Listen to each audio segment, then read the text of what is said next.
Ban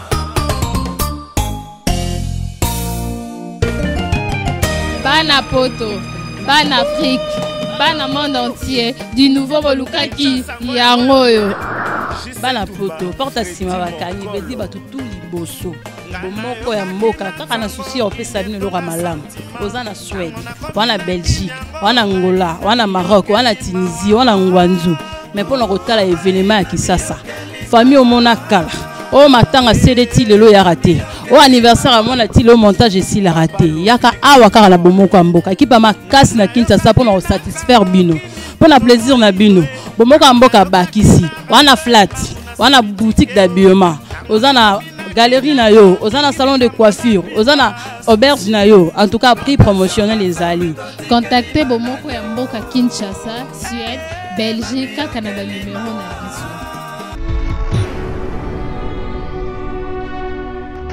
Soki omoni mboka, lokola Burundi, opesika ya Burundi, soki omoni ya eu un coup d'état, basali yango devant un président dictateur. Yo ko vanda na pouvoir, on dirait ya yo botamaka président de la République. La communauté internationale est en train de mater sur l'Afrique. Parce que que moto akunda mina ba norme ya ebembete ndenge bakunda ka moto. Ata azali morne, ata azali prématuré, ata azali mais ba norme ya kokunda ebembe ezalaka respecté. Et bandi ndenge nini? UDPS va se retrouver autour d'une même table avec M. Kanambe, qui est Kabila. Babanda mesa moko tandis que ba abi oyo M. Kanambe sali na Congo démocratique, il faut assumer ngo yembonko. Merci bandeko bozu sous chance Rolanda biso 4 na site na bino bolinga mingi bomoko ya mboka tozaka na système oboy ofandi na yo okwei otika libiso tozo continuer pour nous passer information o alingi kondimandimi o pa bona atiki na en tout cas vraiment to kutani sous na mokwalelo pour nous passer bien information je crois bien na mokwalelo to se plaît to beta masolo politique na mboka Congo mbutu ekoti nana yebi yangote o yebi yangote akoye bande sikoyo to kutani vraiment nandeko boyebi alekara pelelo saleki toye ba information ezani topé ça non mbote pa ndeko papa medar mbote na yo pesi mbote mi na pesi bato ya diaspora na pesi bino mbote mi to sepeli ko yamba yo papa to yebi ke ba information ezebele nous sommes vraiment patients ya koluka ko yeba ngoti na kati na mozindo nango boni sango ya parti za bien ndeko bandeko diaspora parti ezotambola malamu te parti ezotambola malamu te ba organe ya parti ezali lolenge esengeli mais ba individu nde bato bazosala pour que parti etambola malamu te individu oyo vraiment kozanga kotosa idée ya la parti nde ezomona moto na moto abendani na kwena ye pour ba servir ba oyo baza ba destructeur ya Congo démocratique. Papa Medar likamona suzala na suka likambo e bandi lelote to sal no moi be mission belé to le situation parti mais jusqu'à présent bozo ko kaka ko bonga situation na te ben individu ba continuer toujours comme menacer parti est-ce que vous trouvez ça normal ti siko bozo ko kate te kolobate ti siko c'est-à-dire omoni bato mususu ba salama pe ba botama ka pona mabe muta salama botama ka pona mabe ye akoki ko bongisa jamais et pe ako sepelate que et loko oyo bato bakangi na bomoko po botambola nango ti na suka nango bozwa objectif donc bozwa victoire ya loko bandoze yango ozomona biso na kati na parti d'abord il faut que préciser parce que bandeko tant bazoyo ka bongo il s'agit de quel parti Cassiano préciser Gaï moko nazali président du parlement de Beau Victoire et pe nazali maintenant président ya fédération ya Funa nde yango na esengeli to ça la précision pour na bandeko nyonso pe ba mona que qu'est-ce qui se passe au sein de l'UDPS. Na kati na IDPS nazali ko préciser bien na kati na IDPS moto azali ko engagé parti ezali kaka président du parti. Merci papa to profiter non tout na non sango ya président boni président kendaki ba soins médicaux jusqu'à présent suite ezate bon président zana malamu président za malamu bato mususu balingi ba kumisa président lolenge o bango bazomona oui pona ni nazolo babongo président za malamu. C'est le président qui engage le parti dans les circonstances. Nos textes légaux à parti, et à la statut, et à l'Ikoloba. C'est lui qui engage le parti, c'est le président. Donc, il y a un congrès à Yambo, il y a parti, en décembre 2010, Bissopeto, PC Soubokonziwana, il y a engagé le parti dans les circonstances, na nommé, puis dans la révocation, et à le président. Alors, ce que le président se porte bien. ezali comment on a que lokola bato mususu balingi basala oyo balingi basala na place Etienne Tshisekedi ba comme lokola bangonde bato basala parti lokola président Avandi président Zolo à l'obité dans la convalescence Avandi naye bato bakanisi que Etienne Tshisekedi est mourant. Etienne Tshisekedi c'est tout pour lui ne bazo le devant il y a IDPS bakende na ba négociation bakende biloko moko etali IDPS mais le président se porte à merveille. Papa oza politique à chaise vide tout le monde a marmosami na Burundi président qui libanda au coup d'état est-ce que yepe ba ko bete coup d'état te na parti na e que le là qui boye bazo qui peut soutenir beaucoup mi ko signer ba mikanda na ndenge na bino ça arrive aussi. Est-ce que ça m'a bête n'engé président qui est moi tant moulaï ou atiki silence malgré tout atiki bateau bazo est vrai c'est bien que ba service continuité à la non mais aso bangate que ba c'est les moitié. Merci bien hein? Oui en tout cas ils allaient mutuna mo ki to ko sengé to limbolango malam bande ko nous bazo talanga na tango oyo ezana kati na mboka ezana libanda mboka baye ba qu'est-ce qui se passe autour mutuna malam est-ce que bako ko salate politique ya chaise vide ezalakate tozoka na malamu politique y a siège vide et zalaka te même awa na mboka ce sont des antivaleurs balinga comme sa politique na ndenge moko ya mabe na eu de pes mutakoki ko beta Etienne Tshisekedi du coup d'état n'existe pas bien sûr ça avec le faiblesse malembe yo tuni mutuna tika na ko tika pete le romo sur de passer nga boy OK non mais ce que moi le romo bimi faut pena tuna yo kananu na yo ki na loko na yo na bombi elingi ko loba boye oui na kati ya mboka soki ba institution eza malamu ozo sentir ngai soki ba institution eza malamu tout monde retombe en l'encontre ba institution c'est-à-dire il y a un état de droit tango état de droit ezali le fruit d'un état de droit c'est la bonne gouvernance. Ceux qui ont moni mboka, lokola Burundi, au PCK Burundi, ceux qui ont moni il y a eu un coup d'état, basali yango devant un président dictateur. Pierre Nkurunziza, il y a l'ingité batuba banda basolola. L'armée n'apporte pas une solution. Yo ba lobby deux mandats et koki tika mutu mususa ya. Yo ko vanda na pouvoir on dirait yo botamaka président de la République. Sikoyo. Baloba ki bo konti ba botamaka nango. Oboyango. Bakomaka wana bana poto boyoki ya bolongo la langage yanke o ki bokonti babota makana ngo tout to oyo bakomaka na yango o babota makana ngo ezali charisme ezali leadership ezali vision yo botami nango oui comme peut cause na charisme cause na leadership non mais on no mokonzi wana te mboka ezo kamba yo babiloko lokola ba dictateur ils ne sont jamais na kati ya charisme babota manango te bazali ba dictateur. Parce que dictature, hein, ezali kanisi ya mutu moko pour alinge a tandisa ngo na mboko mobimba. Eza bongo te, yango tolobi ke mbokonzi na modèle wana te. Wana ezali boko parce que tolobi nini, il y a le pouvoir hein et il y a l'autorité. Vous sentir pouvoir ekokuta na diable. Pouvoir ekokuta na ba anti-valeur. Pouvoir ekokuta na ba seigneur de guerre. Tandis que l'autorité oyo mutabota manango que ne vient que par Dieu. Est-ce que tu sais comprendre? Bandeko ya poto bolanda malamu awa to limbola kitoko po muta comprendre. Qu'est-ce que c'est balinga bongo? Yango nazo limbola bango po ba yo ka malamu. Ezali masanote parce que toujours balikambo mboka na biso Congo démocratique. Yango na lobi que pona Etienne Tshisekedi muta ko beta ye coup d'état zate. Il a été mandaté.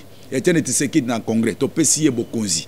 Azana kati ya bokonzi. Loko la biso IDPS. Tozali ko prôner kaka état de droit. Tozali ko prôner kaka ba principe.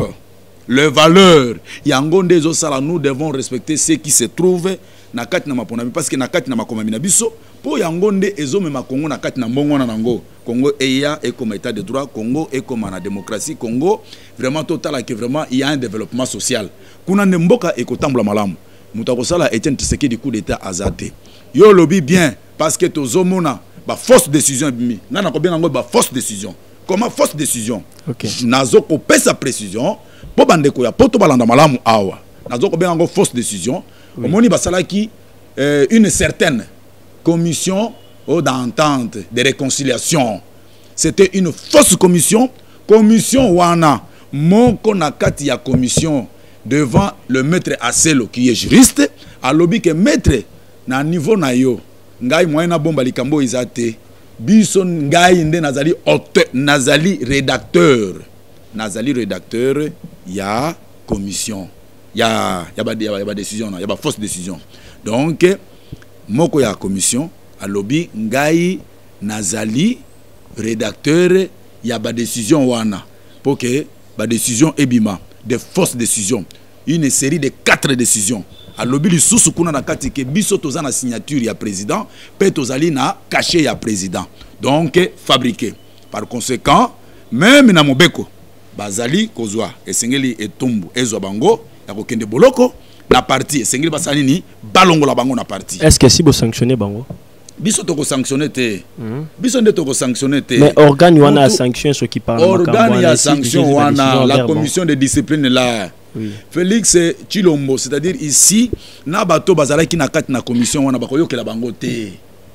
Bakoyokela bango te. Maintenant mais comment nazolo balikamba solo parce que tozomona comme ici IDPS en soi et comme le col lokomoko biologique. IDPS c'est un patrimoine national, c'est-à-dire ba congolais nous bazali ba membre de IDPS. Pourquoi l'adhésion au sein de l'IDPS est libre? Donc Congolais, tout Congolais, le col les patrimoine national appartient aux Congolais. C'est-à-dire na tant au Congolais monique ngana sengé na exercer politique nangai na za na kati parce que il faut mutu à se retrouver na kati ya parti politique. Kuna azana tendance politique, kuna azana olenge ya kotambula parce que lobby politique nyonso et parti politique nyonso objectif est la kanini conquérir le pouvoir. Mais avant de conquérir le pouvoir, il faut toujours marcher dans des principes.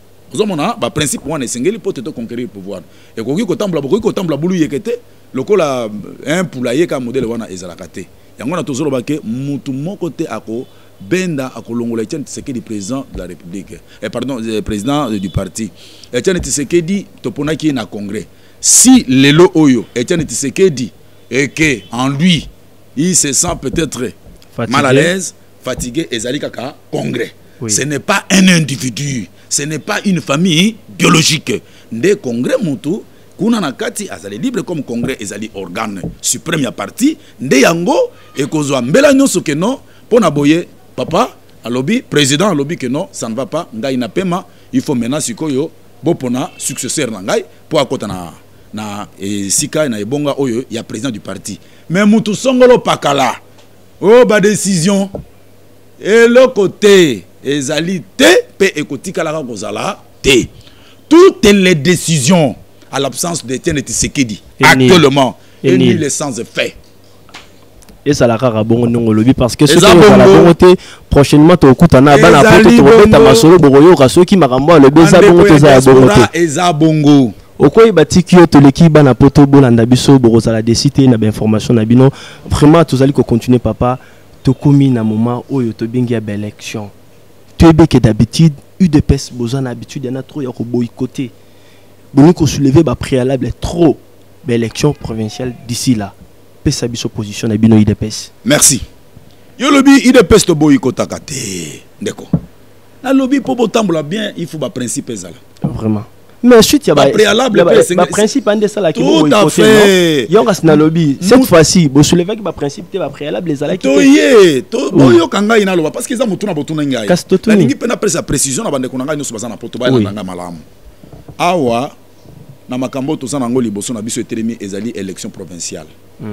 Élection provinciale papa eza ya nyongo landa malamu élection provinciale tozo kendra ngo eza nyongo lokola eza ya nyongo eloko ya nyongo biso tokende bolanda nga pona roba ele kwa ya nyongo bandeko ya poto bolanda na 2006 élection provinciale salamate muta ko contredire nga ya zali te donc ndenge zo mona les assemblées provinciales les sénats c'est hors mandat. Ça c'est monsieur non, c'est monsieur Kabila avec la poser pe ba acte. Oh là. Ils ont engagé pe état. Écoutez, je vous écoute. Na préciser mais yango wana. Oui. Congo zo tambla malam. Yebisa bana poto to mais non.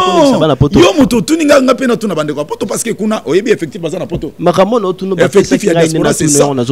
Lelo pona nini effectif ya diaspora comme yebele na libanda. Baza 10 millions. La diaspora. Mutakolongola. Batuna bango ba 10 millions. Pourquoi 10 millions? Manque de justice. Ah bon? Manque d'un état de droit. Manque ya social. C'est ainsi. Bon bah lobby que non. Mais biso ningi nga na wana plateau. Nazo biso bien. Le kola tozolo ba sembo ya mboka. Bomoko ya mboka te. Bomoko ya mboka. Mboka ibande sika moko. Likambo ezali awa ndeko na ngai provincial o etelemi awa. Biso tondimi. Biso ndenge nazali awa. Ya nyongo bondimika. To lobby boye.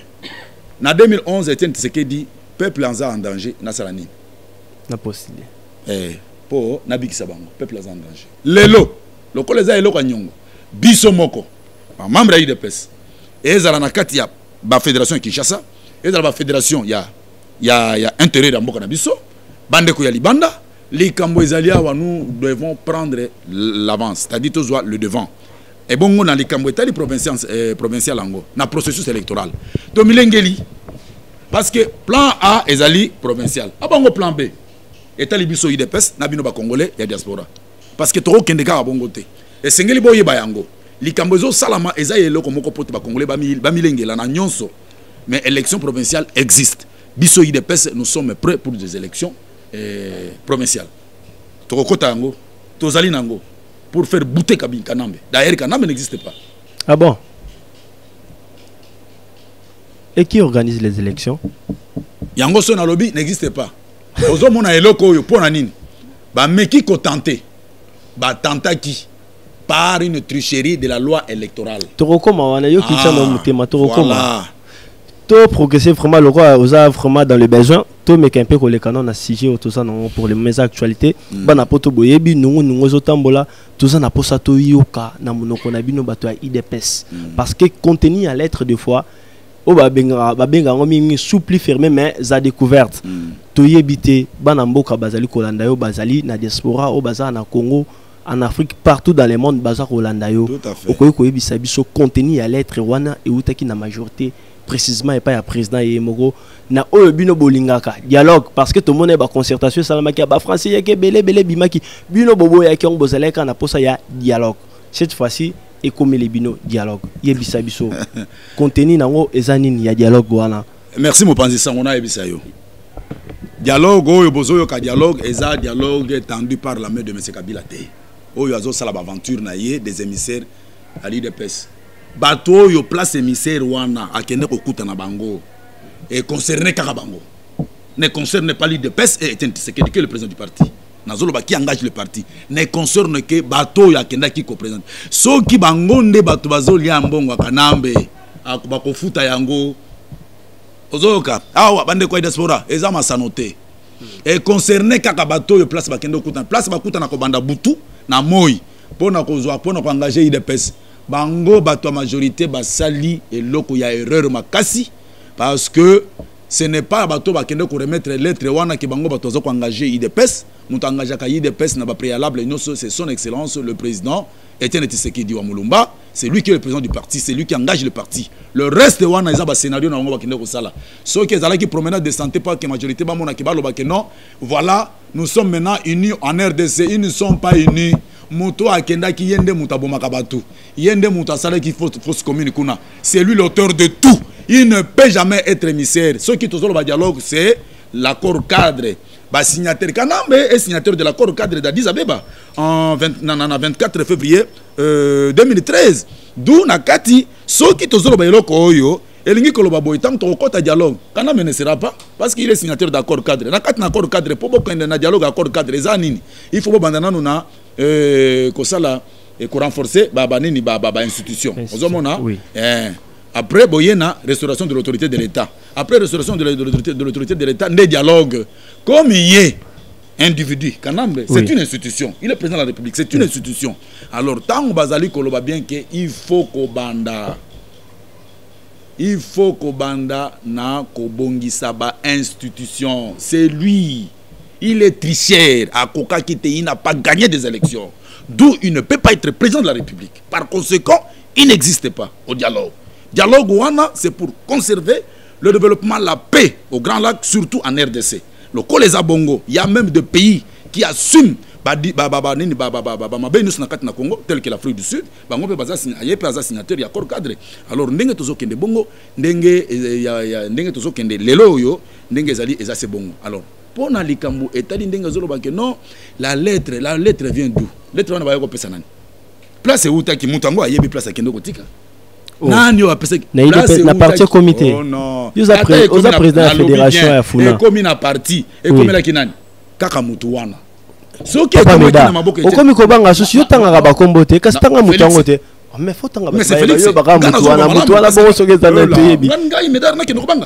tozali ko pesa opinion internationale nationale base à la claire dans makamoto zoloba parce que les Congolais se posent des questions et bandi ndengenini UDPS va se retrouver autour d'une même table avec M. Kanambe qui est Kabila bavanda mesa moko tandis que ba abi oyo M. Kanambe sali na Congo démocratique il faut assumer ngo yembonko soki to vandi na ye mesa moko boye bezanini nous partageons les mêmes bêtises nous partageons les mêmes crimes du Congo alors biso to ko partager en côté et ezali ko concerner kaka muto akende ko zo lettre wana la lettre ne concerne pas M.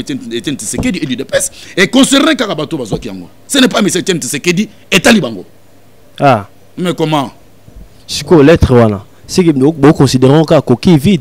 Coquille vide d'abord pourquoi en guise de quoi mais papa bilo pe bosenga dialogue c'est le moment opportun na lo banana yokana bisayo pardon so ko tika kana ngana lo banana bon yo continue non omoni bosenga dialogue c'est le moment opportun ya koloba oyo nyosu bino bozana ngo posa c'est le moment papa au lieu que bozela susu tango ya kolongola dialogue bino bosu bozongi susu dialogue c'est le moment bolo bozana ngo posa na dialogue to sengi dialogue oyo ya accord cadre.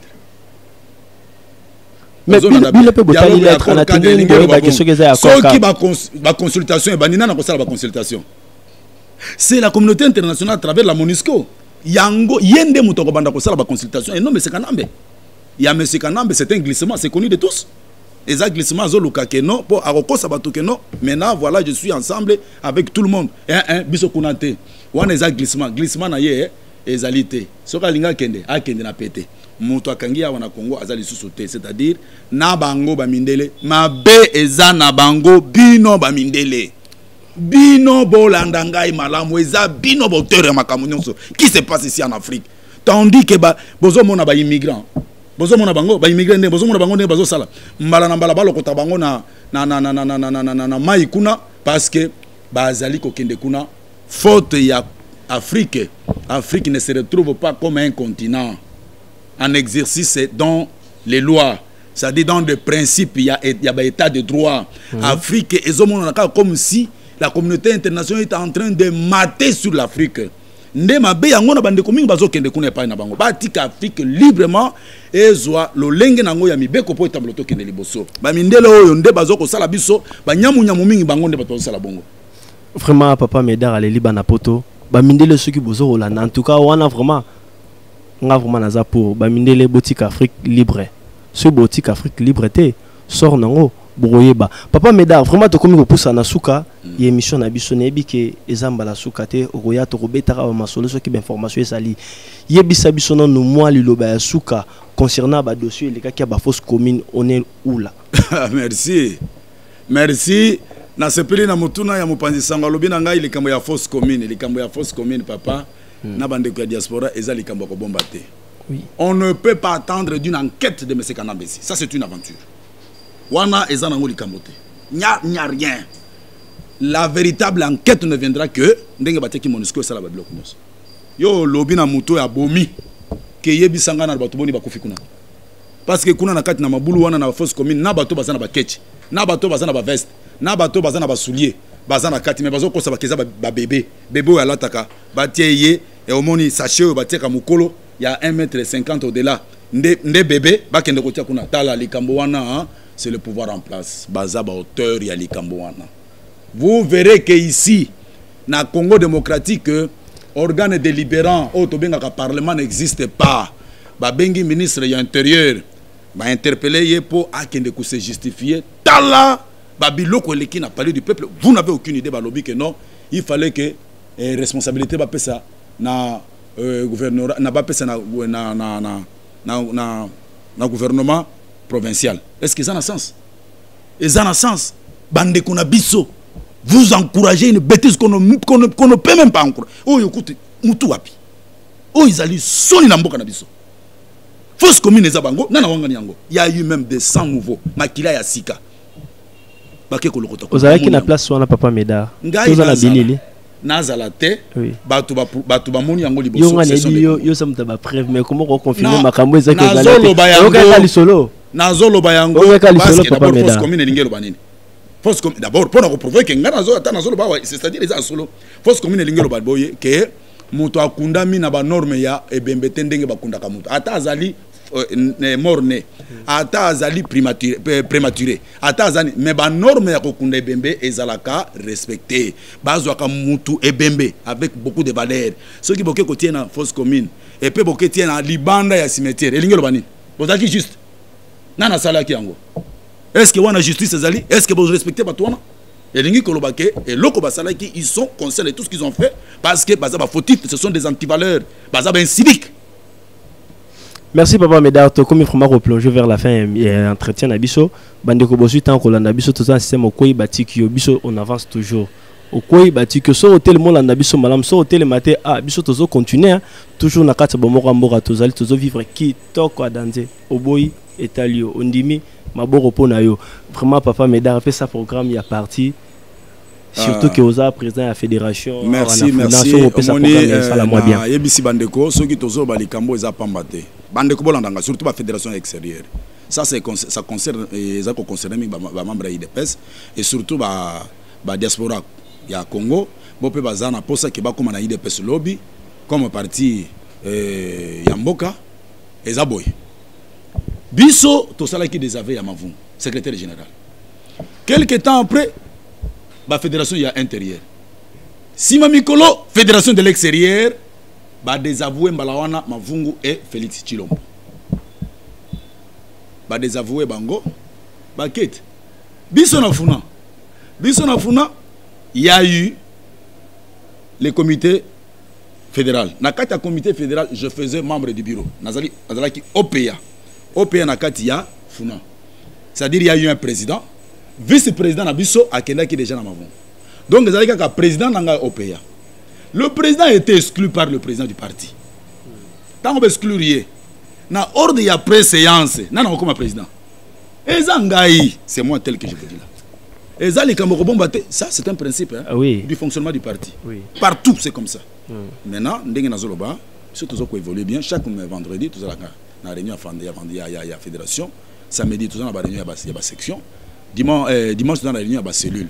Tandis que ngai pe nazali ko kamba parlement monene ya victoire surtout alors nde yango kuna biso toza aide du parti tozali aide du parti à tout temps olingi comme on a IDPS surtout dans le parlement debout oui. Parce que ba organe de base ezali répertorié et visible na vibration na ba jour réparti vendredi samedi na dimanche na ba jour nyonso yo c'est le parlement debout oyonga naza ko kamba à tout temps na bande ko nyonso diaspora en tout cas na sepeli mingi ke botika bisote tozala biso longo bino bandiaka diaspora to kanga mesika moko avec Etienne Tshisekedi nazolo baboy na profiter pe l'occasion oyo bandeko nyonso ya UDPS ya libanda bandeko ya diaspora Etienne Tshisekedi azali fruit national azali ya famille biologique te to yebisi bino boy bo sala na norme moko démocratique bo sala marche ceux qui marche te bo sala sitting ceux qui sitting te bo kende na justice belge ou bien dans la police belge.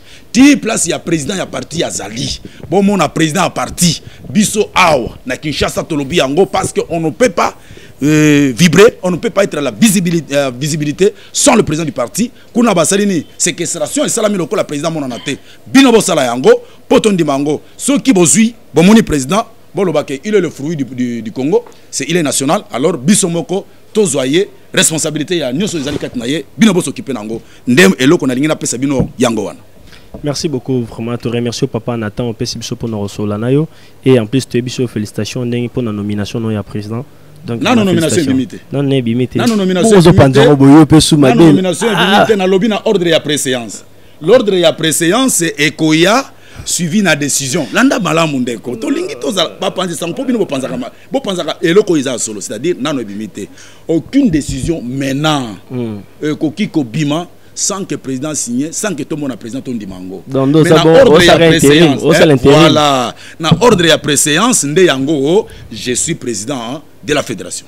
Ok, intérimaire, tu sais vraiment te féliciter malgré tout au sein l'intérim, mais c'est déjà, je crois que d'ici là, nomination il y a Kara. Merci. Il y a vraiment ta combinaison Kabandeko.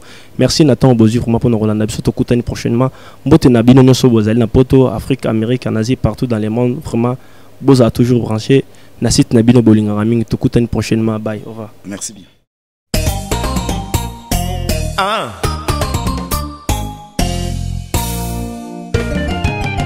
Bana poto, bana Afrique, bana monde entier, du nouveau Bolukaki, Yangoyo. Bana poto, porte sima bakani, bedi batu tout liboso. Bomoko ya mboka, kaka na souci au pesa bino loka malamu. Ozana Suède, wana Belgique, wana Angola, wana Maroc, wana Tunisie, wana Ngwanzu. Mais pour nous la événement à Kisasa, famille au Monakala, au matanga CDT lelo ya raté, au anniversaire à mon ati le montage ici la raté. Yaka awaka la bomoko amboka, qui pa ma casse na Kinshasa pour nous satisfaire bino, pour na plaisir na bino. Bomoko amboka bakisi, wana flat, wana boutique d'habillement, ozana galerie na yo, ozana salon de coiffure, ozana auberge na yo. En tout cas prix promotionnel les alliés. Contactez Bomoko ya mboka Kinshasa, Suède, Belgique, Canada numéro 9.